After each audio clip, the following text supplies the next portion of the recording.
Hi, this is Emma Sutherland. Join us on FX Medicine next week, where I'll be talking to naturopath Ben Lee about the very challenging condition of topical steroid withdrawal. Subscribe to us on your favourite podcast app and follow us on social media to make sure you never miss an episode.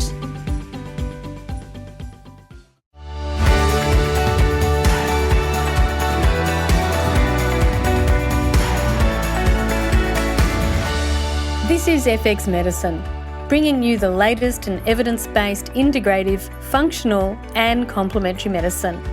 I'm Professor Lesley Braun, Director of Blackmores Institute and Editor-in-Chief of FX Medicine.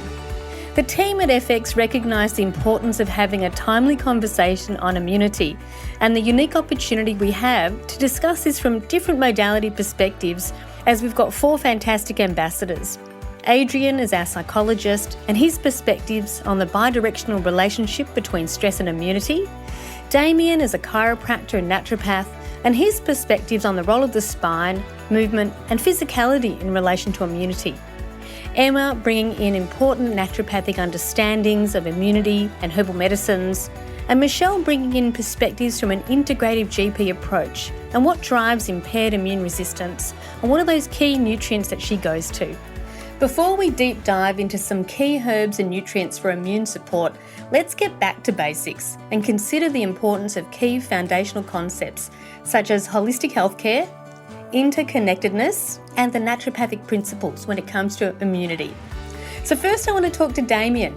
Can you talk us through your thoughts on naturopathic principles and the general role of diet and lifestyle as those foundational elements, and how we also might need to give the body just a bit of a nudge during the times of acute illness or significant challenge?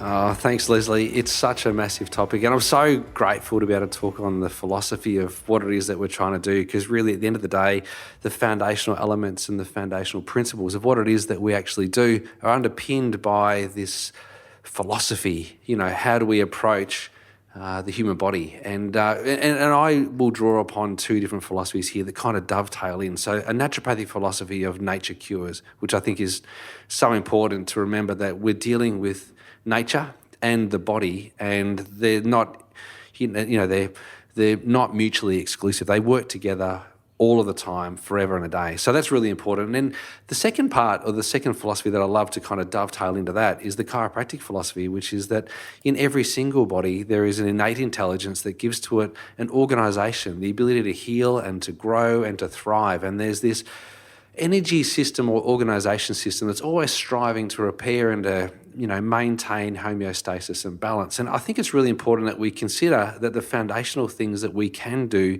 to improve our health and well-being, and in particular with this particular topic, immunity, all revolve around the things we put into our body, whether it be food, whether it be substances, whether it be information, the things that we see and the things that we surround ourselves with. So it's important to consider that we might want to move on a daily basis, regularly. We want to eat really healthy food. We want to drink nice, clean water.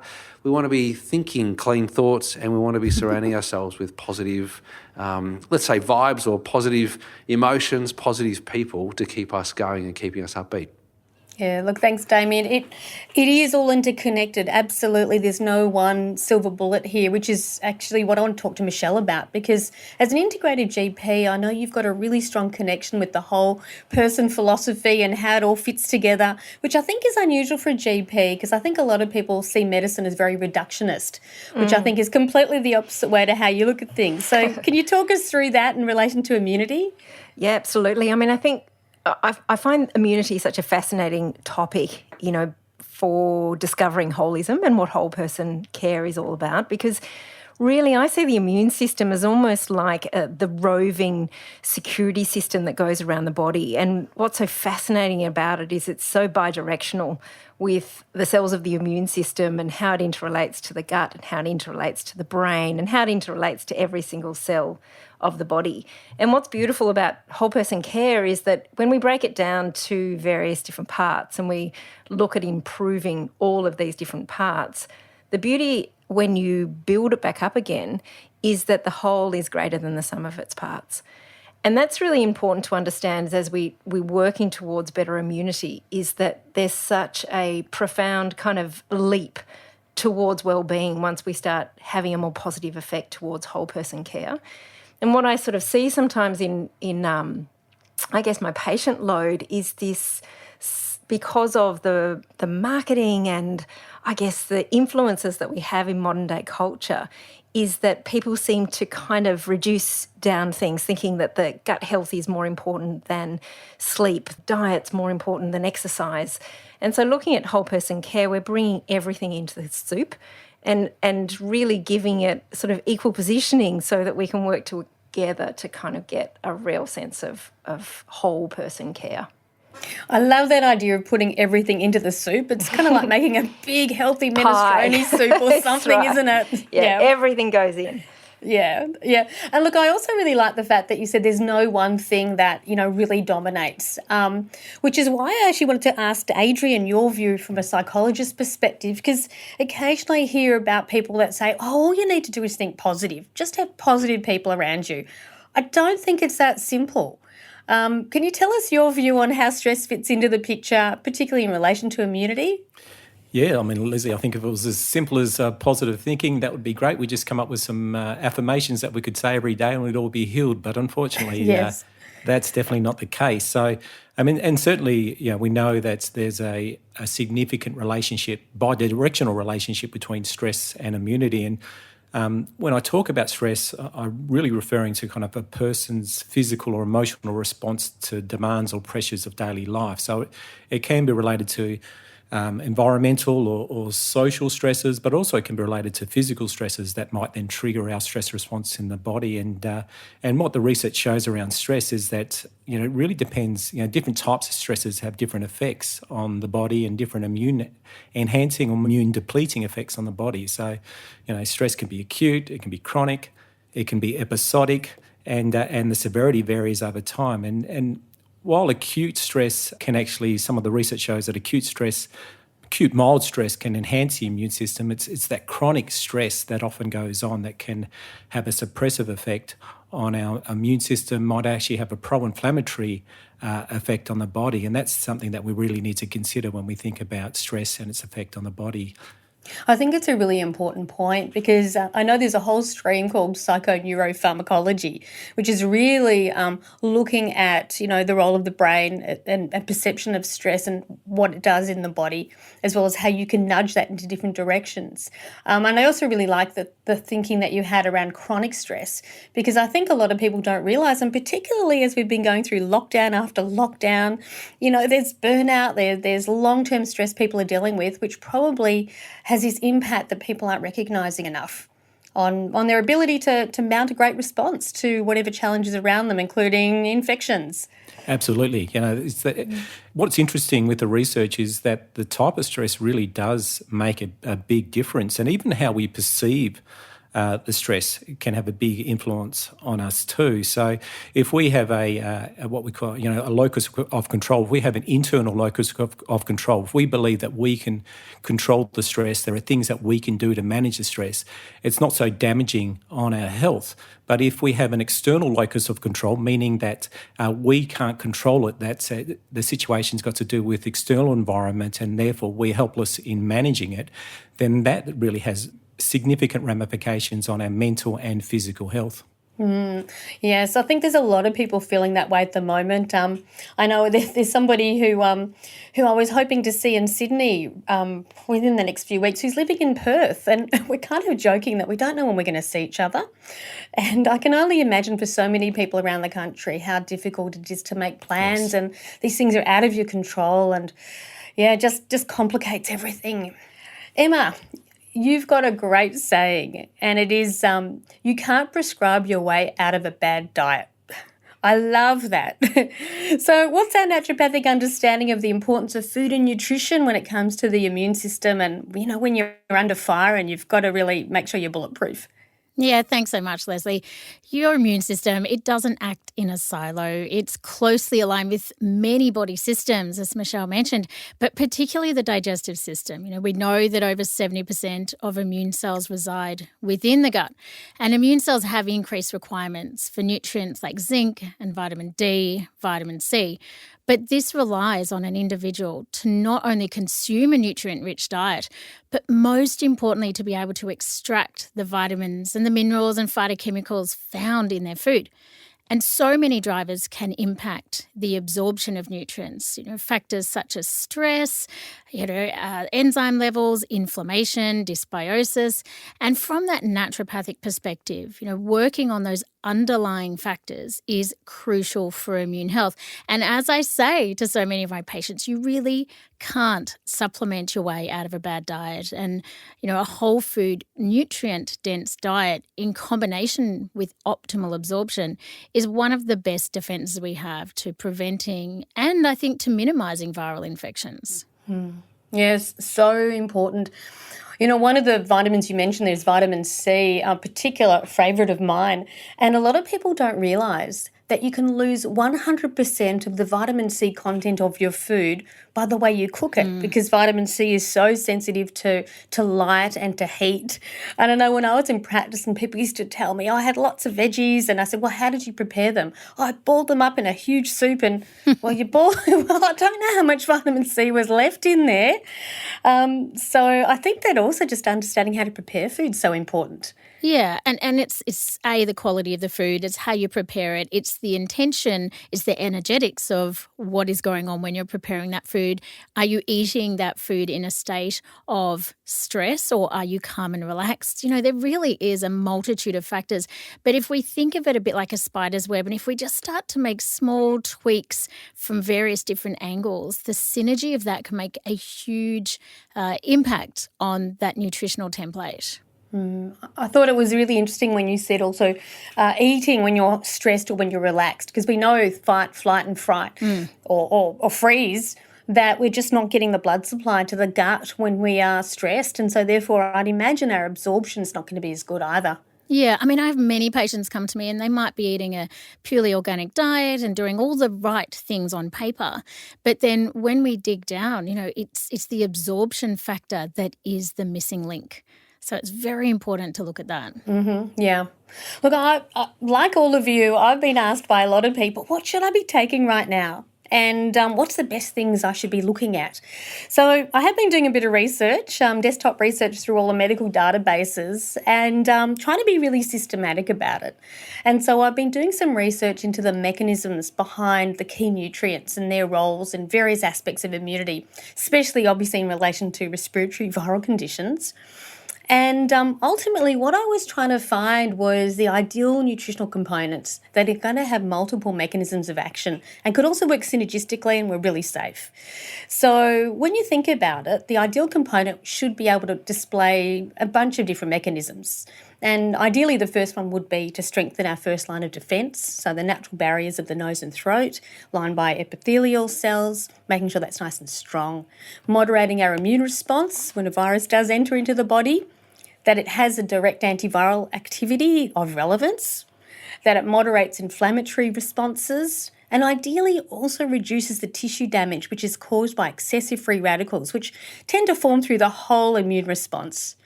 And then I was thinking about, okay, what about the role of diet? And are there just a bunch of nutrients that we know most people are suboptimal because either they're not getting it through their diet or they're cooking it up to the point where there's nothing much left, or for other reasons? So after quite a few hours of research, I uncovered 4 absolute heroes that meet nearly all of these criteria, and no surprises to anyone. They were vitamin C, of course, vitamin D, zinc, and quercetin. And quercetin might be a new one for some people. Michelle, you and I have talked about these before, and I know they were no surprise to you. Can you tell us a bit about them? Oh, absolutely. I'm going to start with my top favourite that has basically transformed my whole clinical practice, and that is zinc.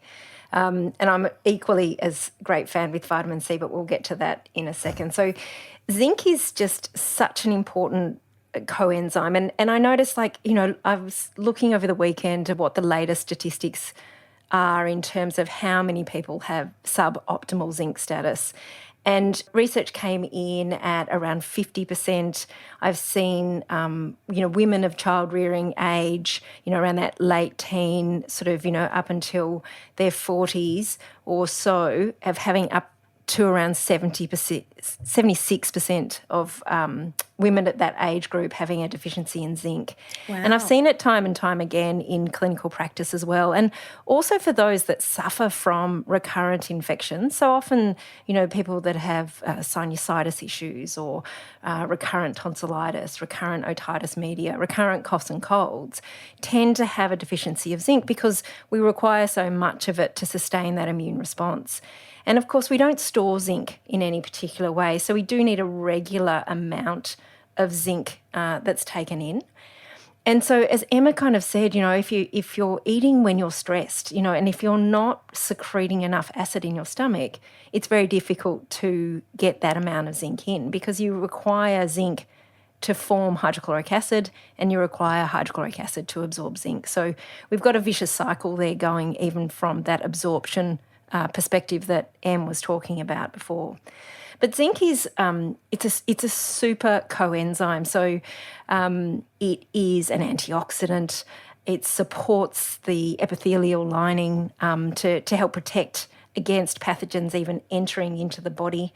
It's antiviral in its own right. I remember, as I first studied nutritional medicine, looking up a well-known kind of textbook back in my era, mentioning zinc being an excellent antiviral, but is rarely used these days.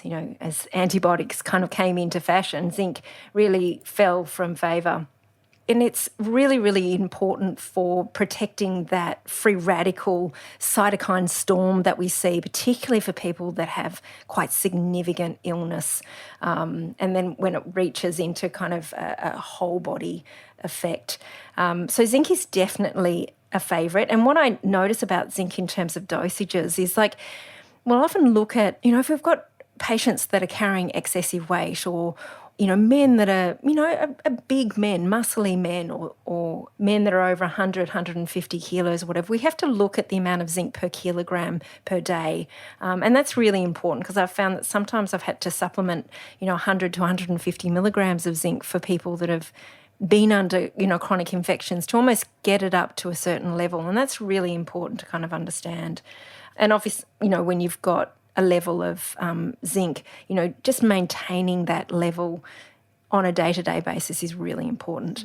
Zinc is really synergistic and works quite closely with vitamin C and quercetin in the body. So quercetin, which we'll talk a little bit more about, which is kind of like quite new to many of the listeners, is such a fantastic adjunct to use with zinc from an immune perspective because quercetin helps zinc to get inside the cells, which is where we kind of need it. So that's a really important factor as well. Zinc is also one of my absolute favourites. And like you say, there's so much suboptimal nutrition when it comes to zinc. I remember reading that after iron deficiency, zinc deficiency was the number 2 most prevalent mental deficiency in the world. I love that because clinical practice, I see it everywhere. And also, if you're iron deficient, which we know is super prevalent, you are really likely to have a zinc deficiency as well. So when you've got one deficiency, you need to start looking for other deficiencies. And I have to say, in Western medicine, we're not looking enough for zinc deficiency. And, it's a really, really common problem. The other little thing that I love about, you can tell that I really love singing. Me too. We could talk all day. I'm going to get onto vitamin C, but I just want one more thing. Is one of the critical things, vitamin A is also probably, if we were going to list it, it would be number 5. But zinc actually helps to convert beta-carotene to vitamin A. And so when you're zinc deficient, even if you're having adequate levels of beta-carotene, which come from our yellow and orangey fruits and vegetables, you really need that level of zinc in order to convert it to vitamin A, which is also super important for immunity. So, if I haven't impressed upon you the importance of zinc. But I want to also talk about vitamin C as well, which is almost like the immune sort of powerhouse nutrient. I mean, there's not much that vitamin C doesn't do. It's just such a vital protector for the prophylaxis of infection, but also in the treatment phases of viral infections as well. And I was fascinated to read some of the recent research on the utilisation of vitamin C in the ICU arena. And, even some of the influences of using vitamin, they tested patients in ICU and found that 50% of them were deficient in vitamin C, even if they were given intravenous nutrients. So utilising the way we utilise vitamin C in chronic infections or acute infections or septicemia or even chronic stress is really important to remember that we're using it up so much. So we're needing to replenish it so that we've got a storehouse of it so that we can use it to continue to fight infections and as immune protection. So, Michelle, one of the things that we found in the hospital with vitamin C is a lot of people who are diabetic are not having a lot of fruit, and so they tended to be low in vitamin C. We also know people who smoke cigarette smokers, it increases their demand for vitamin C beyond what you get through your diet. Yeah. And as you rightly say, vitamin C gets flushed through the body pretty quickly. Yeah. So a lot of people think, I'll take one big dose in the morning, but you've actually got to take smaller doses throughout the day to really make sure you've got you're protected with vitamin C for as much as possible. Absolutely. Like its half-life's around 6 hours. And factors like quercetin or alpha-lipoic acid help to recycle vitamin C, so they're natural recyclers of vitamin C, which are useful as adjunctive nutrients to go alongside it. But, you're absolutely right. Vitamin C doesn't have a long half-life. We've got to get it regularly and often, and particularly in acute infections, even that kind of sipping on it all day is really useful. On a practical level, looking at the more the body is under stress, the more the digestive system can absorb, which is great news. So in acute infections, we can use, doses up to 8 grams a day. We've got to obviously watch for the gastrointestinal effects of that, the gurgling, the loose bowels and all of that kind of other factors that many people, are aware of. But when those requirements are up, in high fever states or acute infections, you will absorb a lot more vitamin C than you ordinarily would. Yeah, and I think also what you pointed out was the immune system. In fact, the immune cells draw on vitamin C stores.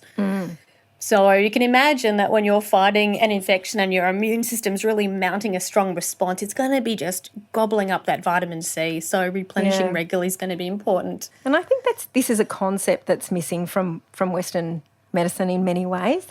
The utilisation of nutrients under either a stress response, as Adrian mentioned, or acute infections, or, we recognise that we need more nutrients in things like pregnancy and lactation, but we don't actually recognise that we need more nutrients as a general rule in things like acute infections. So, I think it's a really, really important factor to understand that the body needs it. It's mounting a defence and can be really helpful at managing the cytokine storm. It can mop up and help transform the inflammatory pathways at the end of the infection as well. Now, vitamin D is quite different because we've got zinc, quercetin, vitamin C. They're all antioxidants as well as having a lot of effects that meet that criteria. Vitamin D is a bit different. Do you want to tell us about that and how it fits in? Well, it's a pro-hormone for one, and, we make it in terms of sun exposure. It's remarkable how common vitamin D is deficient. We've got people, working indoors. I think also with since the lockdowns and the pandemic, a lot more people not commuting and not even going out for lunch. And so we're getting a lot more inside time. And so we're seeing a lot of vitamin D deficiencies in clinical practice, which is quite incredible.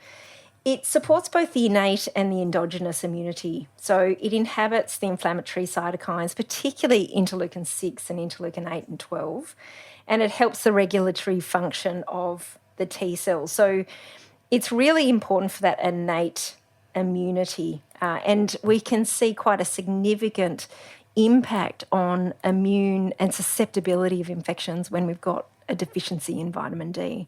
And so we have to really look out for that. So adequate sun exposure is obviously a key importance. And I just wanted to mention to some of the clinicians that might be listening is that on the SunSmart app, if you put in your sun type, it will tell you how much sun exposure that you require to get the adequate levels of vitamin D. And so, there's some fantastic little apps that you can give to your patients that can help them to define how much vitamin D they need. And I think also for a lot of the people that are of dark-skinned origin, even Mediterranean, Asian, Indian, Sri Lankan, African, background, they are commonly deficient in this country of vitamin D. And we really have to look out for that issue, particularly in terms of their immunity, if they're living in a colder climate where their skin is not, has not evolved to live in this type of indoor clothes on, beanies on kind of environment. Yes, no, I understand. I've got a daughter, she's a redhead, and she jokes she only needs to go out for 2 seconds and she's got her dose. That's right. That's right, for sure. Now, the other thing I've been reading about vitamin D is in terms of supplementation, there's a few ways of doing it, and people who are suboptimal are going to get the best response to supplementation, but whether it's a daily dose or a high dose every now and again, how do you use vitamin D? How do you prescribe it?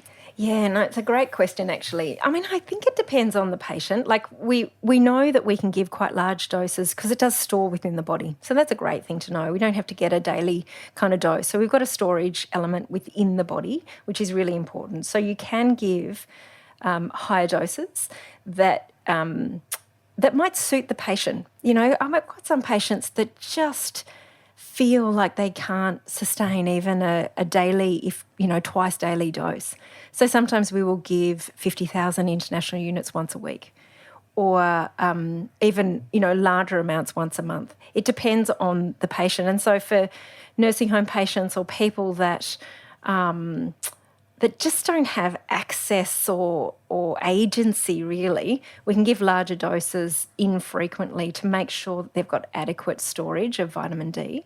But on a general rule, it's generally given as a twice daily dose. I'll often suggest to take it with a meal with some level of healthy fat, like an avocado or an egg or some yogurt, just to help with the absorption of vitamin D. And you can access it through things like egg yolks, and salmon is quite high in vitamin D. So improving diet can sometimes be beneficial too.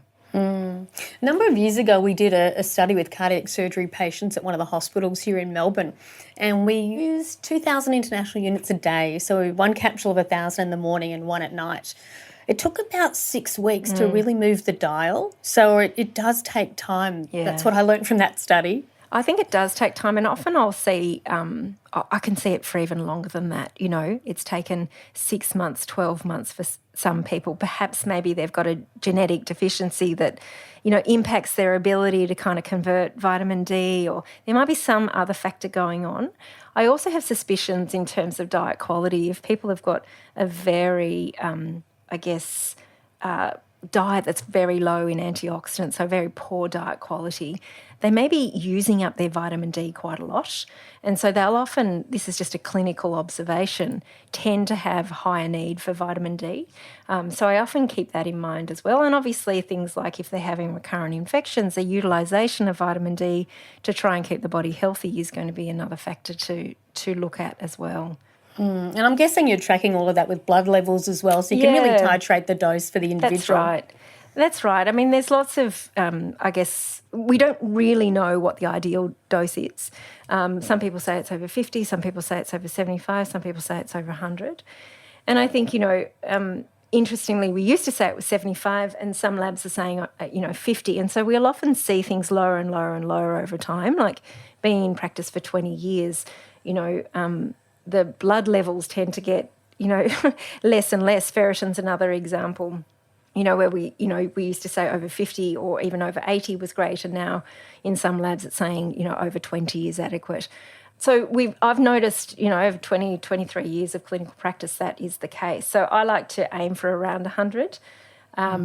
so that I absolutely know they've got adequate stores at times of infection going into the future, so that I can really feel comfortable with the level of vitamin D from an immune perspective. And I think vitamin D is one of those really super safe ones anyway. Super safe. Yeah. I think they had a clinical mistrial where they were giving 600,000 international units for months. Daily for months, and there was no ill effect. So I'm not suggesting for 1 minute for people to do that, but the fact of the matter that they used really high doses is a mistake, and it was not found to be particularly toxic at all. Oh, an accidental toxicological study. Correct, okay. Exactly. Yeah. Oh, look, thanks for that. And there's some fantastic herbs out there as well. I know we've been talking nutrients, but there are certainly some really useful and powerful herbs as well. So, Emma, I've no doubt you've been asked a lot about this in your practice. I mean, my favourites are Andrographis, Echinacea, even Pelargonium in this situation, but I'm really keen to hear, what you think of those and have you been using them? Yes, extensively. Although I've got to give a caveat, I do not use Andrographis as a liquid herb because my patients cry too much. So that's always in a tableted form because it is so very bitter. But it is one of the first herbs that I think of for acute viral infections, because if you get the dose right, within 3 days an upper respiratory tract infection can change, it can shift. And the mechanism of action for Andrographis is it's antipyretic, so it'll bring down a fever, anti-inflammatory, antiviral, immune modulating, and it also provides symptomatic relief. So it's got so many different mechanisms, but if you're looking at the research, the main bioactive is the andrographilide component, and it's got this incredible dual action. So firstly, it's been shown to inhibit the viral entry to cells by binding to hemagglutinin and neuraminidase receptors on the cell membrane. So these are the receptors that a virus will bind to. So andrographilide can prevent that or reduce that. And then secondly, it reduces viral replication within the cell itself. And that's been seen in the literature in regards to influenza A. It is such a useful herb. But yes, I definitely use it in a tableted form. Yeah, I think that's the thing with herbs, aren't they? That that they can be incredibly powerful, but compliance can be an issue when they don't taste good. Yeah, and look, I always tell my patients when I give them liquid herbs, this is going to taste terrible. You're going to be crying out my name in anger each morning, but they work, and this is what we see. And looking at Echinacea, as a herbalist, this has been one of the most well-researched herbs, I think, globally. And the mechanism of action for this is it's immune modulating, anti-inflammatory, and antiviral, but it really works by increasing the response of natural killer cells and other immune cells, and it blocks the action of some viral proteins. So it seems to almost attenuate the response of macrophages to an immune stimulus. And the research on Echinacea is just fantastic. Yeah. Look, it's been one of those that's been around for a very long time, and more and more research is coming through to understand it better. Incredibly safe as well. And I like the fact with Echinacea it's available in lots of different forms. Yes. So liquids and solids. And in fact, I know when I used to work in one of the pharmacies, we used to recommend Echinacea as a liquid tincture because really good liquid tincture can have that local anaesthetic effect as well, which is nice. Yeah, absolutely. It can be quite incredible. And look, looking at the research, a randomised double-blind placebo-controlled trial, so this was a good one, showed that adults who took 2,400 milligrams of Echinacea daily for 4 months, and then they increased the dose to around 4,000 milligrams of Echinacea at the first sign of a cold.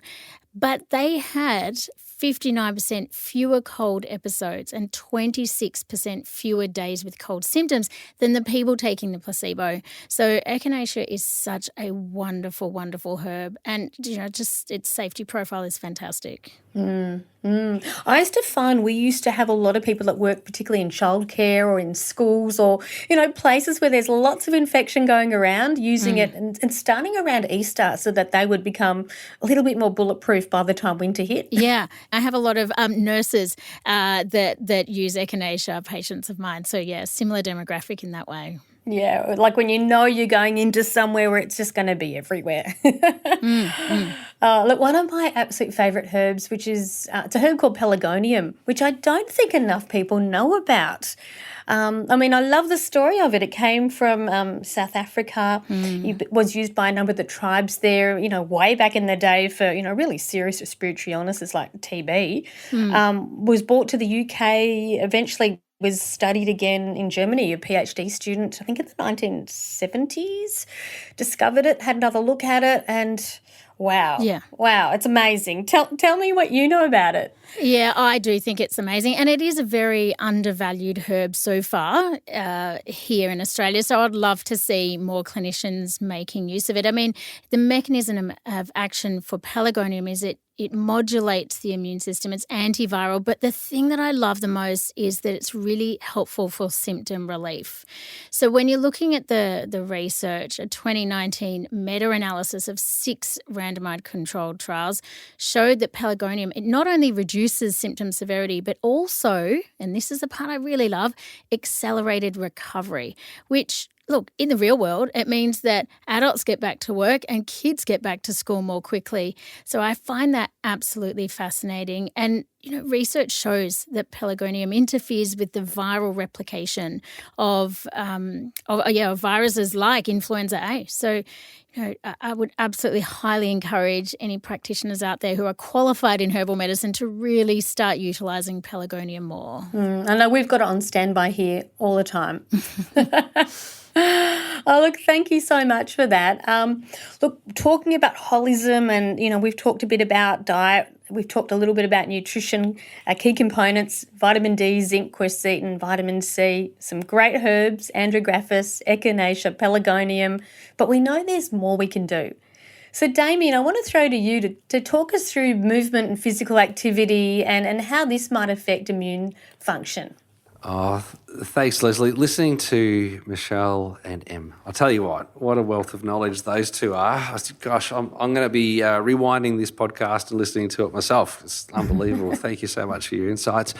I think it's really important for us to consider what we're wanting to achieve. When somebody is fighting an infection, what's the body wanting to do? Is the body wanting to, hammer and tongs, work 24/7, take emails, phone calls, answer SMS, text messages, be available all the time, 7 days a week, or is it wanting to rest, digest and heal? And, really, there's a bit of a leading, kind of intro for myself here. We're wanting to rest, digest and heal. So we're wanting more parasympathetic activity. So we're not wanting to go and smash out a triathlon. We're not going to want to go and do a Ironman event or maybe head on down to the local CrossFit gym and, do a WOD. We're not doing the workout of the day to day. You're not when we're trying to get on top of our immune system. So we've got to kind of work out what the body's trying to do. So in a state or a time where the body's mounting a response, an immune response, certain hormones are circulating through the body and there's certain states at which the body will do a better job. And listening to Michelle before when she said when the body's in stress, and it's a great thing to consider that, when the body is in stress and it's fighting an immune challenge or it's mounting an immune challenge, it's moving in the direction of a parasympathetic approach to management of itself. So you're looking for parasympathetic stimulation. So you're wanting to do easy walks, 30 minutes a day, exposure to the sun, take your sunglasses off for those short periods a day, those short bursts, 30 minutes, just to walk at a pace that kind of you could chat but not sing at. You don't want to be singing. You want to be kind of chatting at. It's a nice little pace. And doing that on a daily basis in the sun, provided it's not raining and, not stormy outside. But there's other things that you can do to bring yourself into parasympathetics, which is very important from a chiropractic perspective and a movement perspective, and that is to lie on a posture pole. Get yourself a foam roller, lie on the posture pole in a crucifix kind of position with your legs out straight, the posture pole running straight down your spine with your arms out stretched to the side and then breathing deeply into your stomach. This has been shown to bring your body back into parasympathetics, and this is a really great way to stimulate that rest, digest, heal mechanism that the body wants to get into when it's trying to mount an immune response.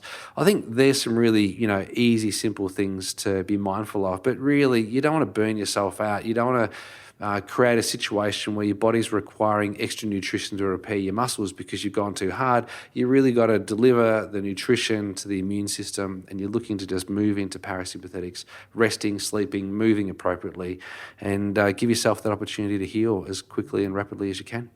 So I think what I heard, Damian, is we're not soldiering on. Mm-hmm. We're being kind to ourselves. Can't say that anymore. I also found it really interesting when you were talking about the roller. So I've started doing yoga, and as a part of every single class, we put the bolster under our back and do that similar positioning. I'd never realised that's what it's doing. Yes, it's a really beautiful stimulator of the parasympathetic nervous system. It's a great thing. It's something, as a mechanism that we talk about in terms of people who are really highly strung and stressed, and they're sitting down to go and eat a meal, and they're still thinking about all the work that they haven't done, let alone the conversations that they've had with people that might have upset them through the day. A great thing to do before they sit down to a meal, again, to activate the parasympathetics, which is, again, rest, digest, and heal, is to lie on this posture pole or a bolster or something that kind of stretches your thoracic spine out to give yourself that opportunity to take in some deep breaths to really trigger the parasympathetic nervous system. It's such a simple little biomechanical, neurological trick that I think more people could actually access and tap into to get a great result from. I'm actually having this funny visual of people having bolsters in their office space and lying down on the floor behind their desks and doing it just to chill. Yeah, it's my dream. My dream office sounds amazing, Lesley. I think that'd be really great. I think it'd be great. If we can switch ourselves, from that sympathetic dominant state, which so many people are in, and move towards a parasympathetic balanced approach, where at times of the day when you need to be sympathetic, you can be sympathetic, but at times of the day when you need to be parasympathetic, you can move yourself towards parasympathetic. We'll not only get a better rest at night, we'll have better dreams, we'll wake up more refreshed, we'll have that, better REM sleep, which is restorative. There's so many positives and upshots to moving towards parasympathetics, and movement's a big part of that. And opening up your thoracic cage is such a significant component to making sure that happens efficiently. One of the things I wonder about with movement, like you were talking about walking to the point where you can talk so you're not out of breath, but you're walking with a little bit of pace. Yes. When people listen to music as well, do you find that has an amplifying effect, or there hasn't been much research on it? Yeah, I don't know about the research on that, Lesley. That is a great question, but I think that you're kind of going with music that's calming and soothing. For one person, calming and soothing, I think we've all seen that TV commercial where there's a man with a beard meditating and he's listening to punk rock or whatever it is, and then there's somebody else listening to Beethoven or Pan Flutes by the Ocean by Ken Davis. There's all different types of approaches that we'd all use, but you're looking to get music that would stimulate your senses to the point that it would calm you and relax you. And if that is hard rock, heavy metal, death metal, whatever it is, then good for you. But I suspect that it's probably something that's probably going to move your brainwaves in a direction that's probably a bit more calming and soothing to the brain, as opposed to something that's a bit more excitatory. Yeah, look, perfect segue to talk to Adrian. Adrian, you've probably got a view on music, but also I'm really keen to talk to you about sleep as well, and restoration and recovery from that perspective too. So Adrian, what's your suggestions here? Yeah, absolutely. I mean, music, certainly there's research around music and it's a positive effect or potentially positive effect on the immune system, and definitely the type of music does make a difference. And, you've got your relaxing, soothing music, which is, as Damian talked about, kind of putting you into parasympathetic mode. Then you've got music that's pleasurable and engaging, but may not necessarily turn on that parasympathetic response. So really, music's definitely something I'd definitely recommend as they're engaging in exercise, moderate exercise when they're healing from an illness. From a sleep perspective, sleep's really potentially another stressor or an activity that's engaging, that's soothing. So it really depends on the quality of sleep. So we know that research around insomnia, even sleep apnea, if the people are suffering from insomnia or sleep apnea, they have greater levels of inflammation going on. If you measure markers like C-reactive protein, it increases that. And concerningly, there's also research showing that inconsistent sleep is associated with high levels of inflammatory biomarkers, and particularly in women.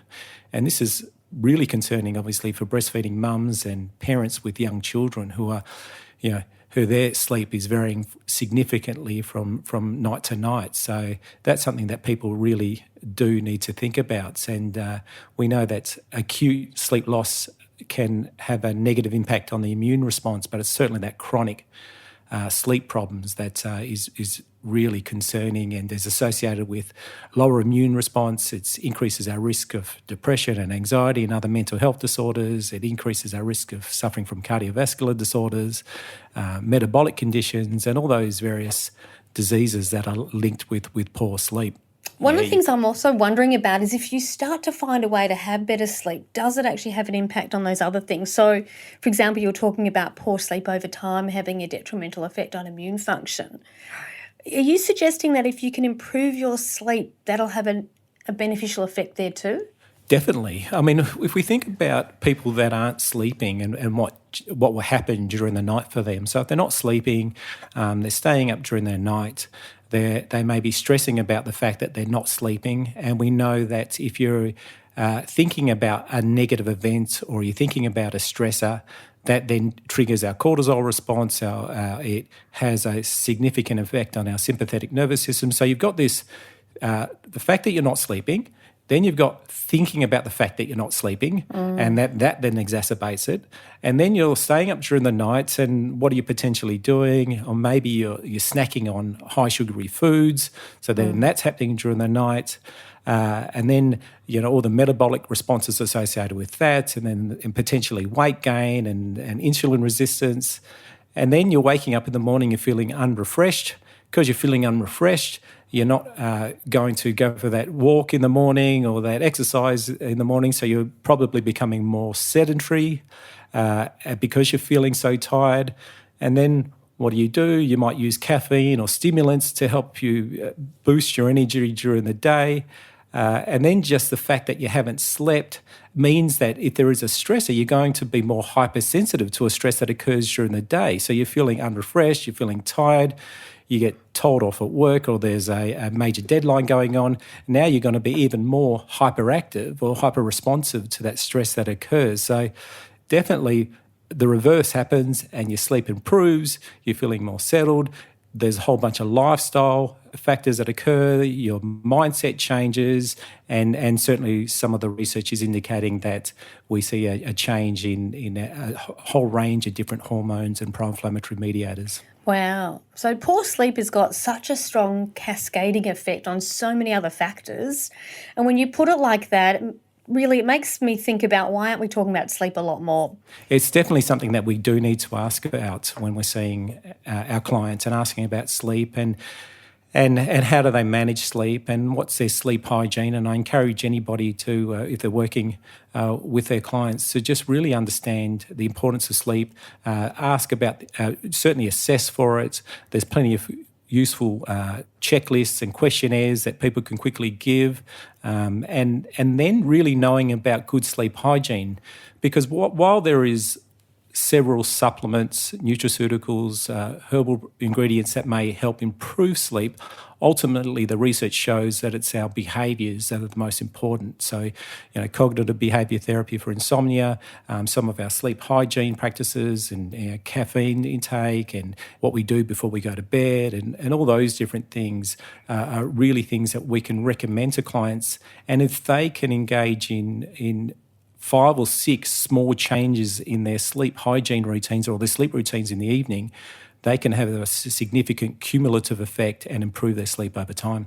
Adrian, I used to have such problems with sleep, still do from time to time, and I found the 3 things that really helped was, first of all, not taking my multivitamin in the afternoon because all those B group vitamins can really activate. The second one was having a journal on the side of the bed. So if I woke up with, just thoughts going round and round that I felt I had to hold on to till the morning, I could jot them down and go, right, I've let it go, it's there, and I go back to sleep. Yep. And the third one was a cool room. Being in a cooler environment just completely broke the cycle. It was fantastic. Yeah, it's so simple. It's some of those things that are, it doesn't have to be rocket science. There's not a whole range of magical solutions. There's just some of those simple things that people can do that, and it just really means people just take stock and just kind of question, well, what am I doing that might be impacting on my sleep, and what are some things I'm doing in the evening, because it's not just about what you do before sleep, it's also what you do during the day to prepare yourself for sleep. So those are the things we also need to really take into consideration. And unfortunately with sleep, with many things in life, if you try harder, you do better. But when it comes to sleep, if you try hard to fall asleep, you generally do worse. So it's more about just doing the right things, and as one of the consequences of doing the right things is that your sleep will then become better. You remind me of something one of my kids said once. We were learning meditation at home, and they said, "I'm going to do the best meditation ever." And I'm going, "No, not with that attitude." Thank you for that. Look, I think that sleep, restore, recovery, we've been hearing a lot about that. And I know, Emma, we talked earlier and you were mentioning the importance of convalescing. And it's something that we don't talk about that much anymore. Is this something you talk to your patients about? Yeah, I call it the forgotten art of convalescing. And look, it's really about surrendering to being still, to letting go of that need to be busy, and to really take the time to nourish the body with easily digested nutrient-dense foods, such as that global favourite, the chicken soup. Mm-hmm. And what I've noticed clinically is that if people convalesce properly, they have a much more efficient recovery and they have less chance of relapsing down the track. And I highly encourage it in my patient demographic, but people find it challenging to be able to stop and give themselves permission. So as a clinician, often I will say to them, I give you permission to do nothing for 4 days. And you've really got to be quite firm with patients sometimes on this front. Now, I'd imagine that's quite hard for a lot of people. It would be very unnatural. Exactly. That's right. They're so busy doing that being still can be challenging. And Michelle, is this something you talk to your patients about, and how did they respond if you did?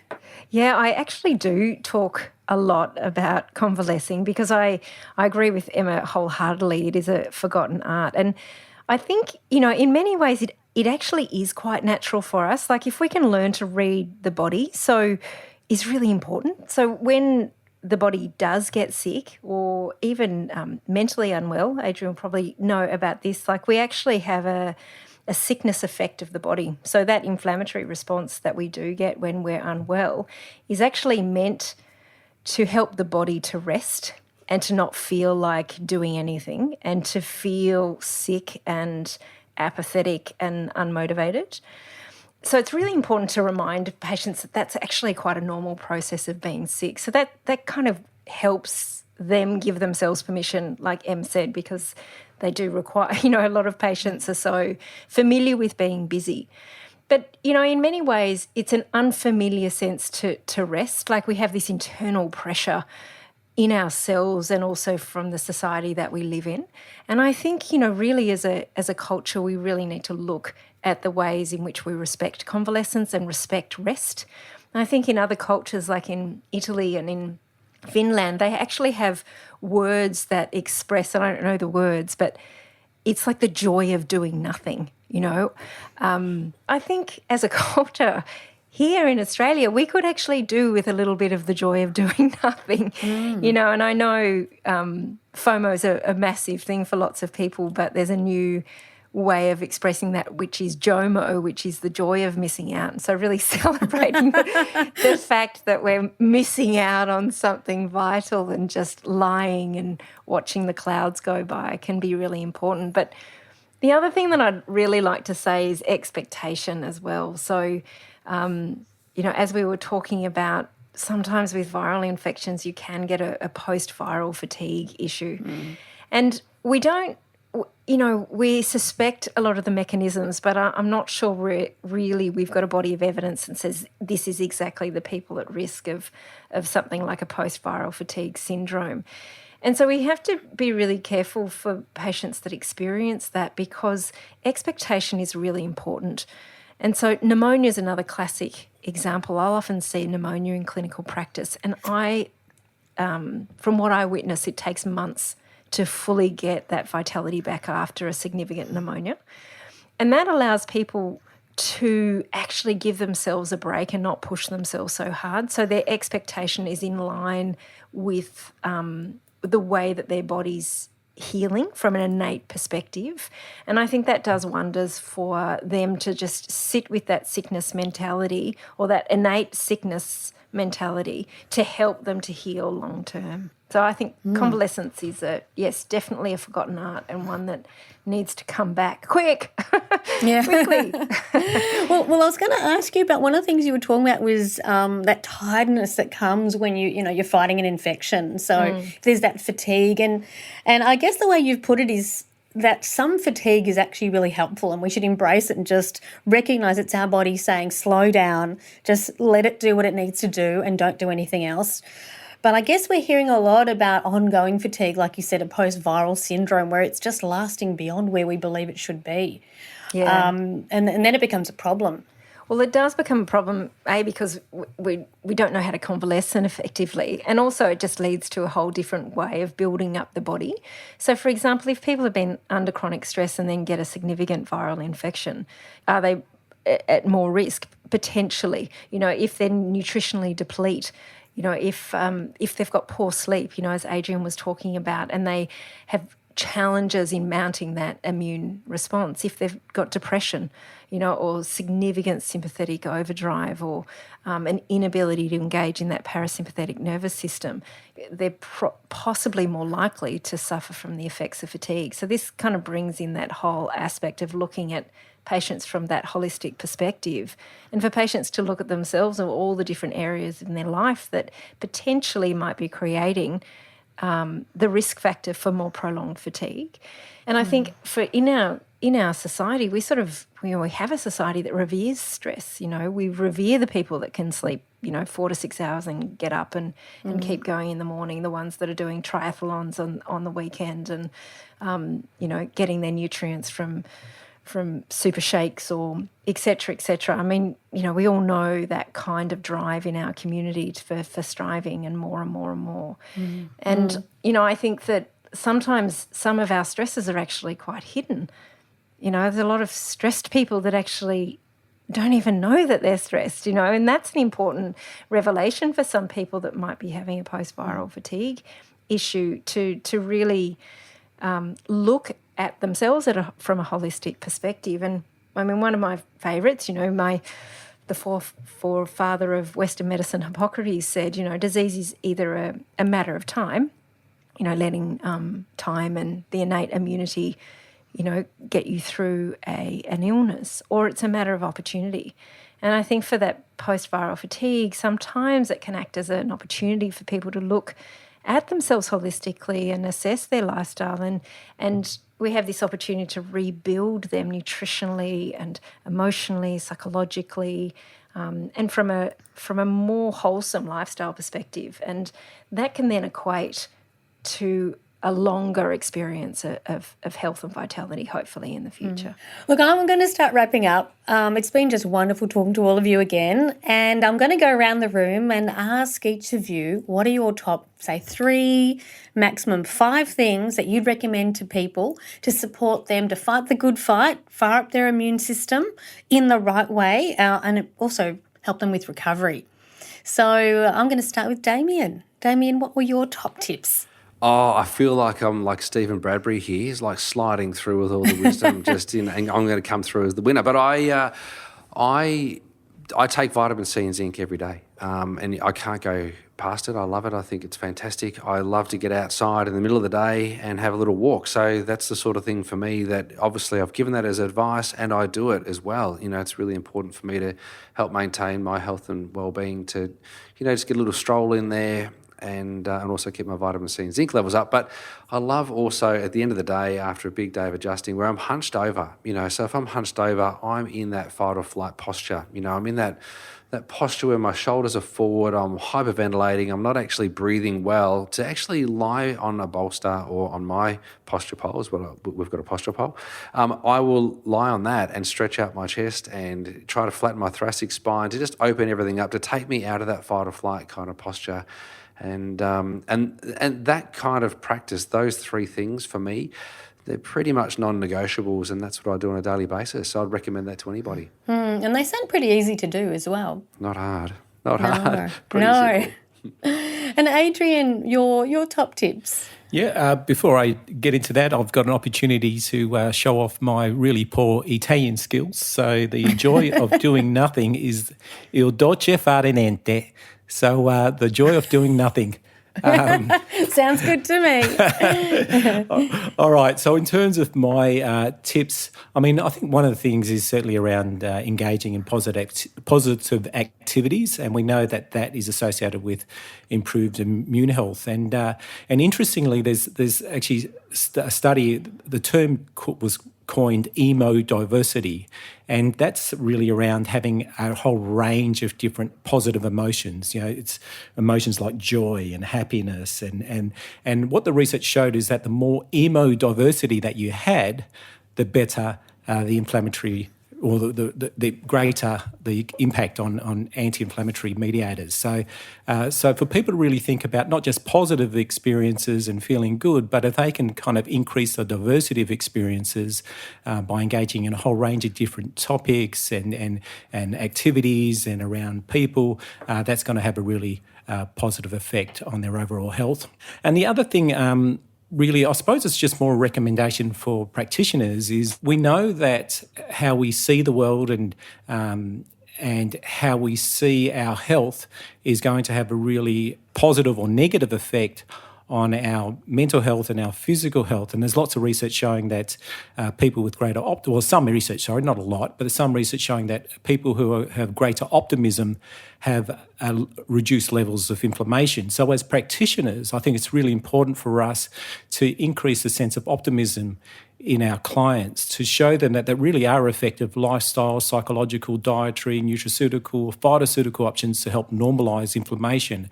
And if we can provide some sensible information, showing them that there's a whole range of things that they can do to restore themselves to better health, and that's through us developing a really trusting relationship, for us to give them sound and reliable information. I think that's really important for us as practitioners.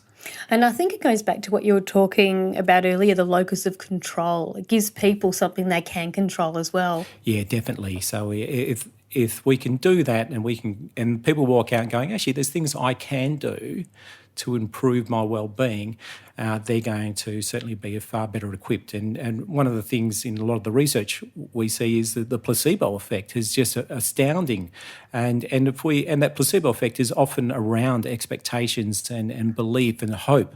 And if we as practitioners can do that and instill hope in our clients, it's going to be really helpful. Michelle, so what are your top tips? So hard, Lesley. I know. I agree with everything Damian said and everything Adrian's just said. But if I was going to add anything, I mean, I think looking at the person as a whole, looking at yourself as a whole, is really important. And managing stress, whether it's internal stress, such as, from a poor diet, from poor nutrition, from gut dysbiosis or poor gut health, to, and also things like, are we living a life that is according to our values? Is it aligned with what we want? Is all really important for internal stress. And then external stress, are we doing too much? Are we working too hard? Have we given up our leisure time? These are all the factors that can help us to really come into ourselves and get a sense of vitality that no one can really take from us.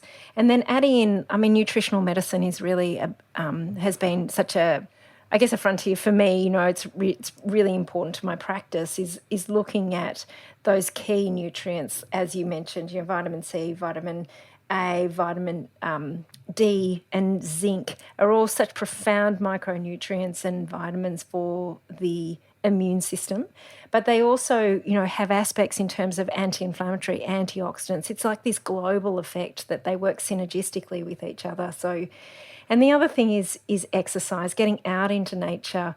I think, we are natural beings. Nature is where we probably, most of us feel most alive, and we have become more solitary through lockdowns, more isolated, trapped in our homes for some people. So getting out in nature is such a fantastic healing modality on so many different levels. So I think, it's really, really important that we have a great relationship, and it can teach us so much in such a subtle way. And the other lovely, thing that I always say to my patients is everything in moderation, even moderation itself. So having that real balance, and testing our boundaries from time to time. And Emma, is there anything left to say? I'm sure you've got something to add. Oh, there's always more to say, isn't there? Look, I think the consistency of small actions really pays off in the long run. What I see is so many people go too hard, too fast with health changes, and then they find it all so overwhelming that nothing is maintained. So just focusing on some small strategic things, like maybe ensuring you have a nutrient-dense lunch on a daily basis, maybe making sure you're hydrating well or sleeping well, but making small actions is always my number one tip for anyone that wants to make health changes, and definitely seeking the advice of a qualified health professional, because health is too important to guess. And I know a lot of clinicians will be listening to this podcast, and they too need to ensure that they are seeing a health professional for guidance and for help and support along the way. And the last one is to think, how do I eat the rainbow on a daily basis? So taking it back to that very granular level of food as medicine, thinking what is one small item that I can add to my meal to increase the nutrient density. And it could be something as simple as, chopping a tiny bit of parsley on your eggs in the morning, or throwing some toasted seeds on your salad, or even just adding one extra vegetable into your dinner. But there's always one item that you could easily add to a meal to upregulate that nutrient density. So small, regular, consistent changes is what I'm always focusing on. Thank you, Emma. I know there's been a lot of research showing that if you just make a small little change, but you keep it consistently going, it has a huge impact. Yeah, so important. Absolutely. Look, I just want to say a very big thank you to Damian and Michelle, Adrian and Emma. It's been an absolute pleasure talking to you about immunity in a viral world where we are today. There's so much we can do. And I'm really hoping that the clinicians who've been listening to us are going to go away with some renewed energy and a couple of tips and maybe some new ways of talking about things with their patients as well. So thank you very much, everyone. Don't forget, you can find all the show notes, transcripts and much more at the FX Medicine website.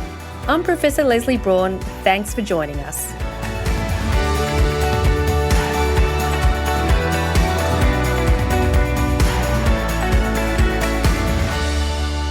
This podcast is intended as healthcare practitioner education only, and it is not a substitute for medical advice, diagnosis, or treatment. FX Medicine is your gateway to resources, research and information on the safe, evidence-based approach to practicing complementary and integrative medicine.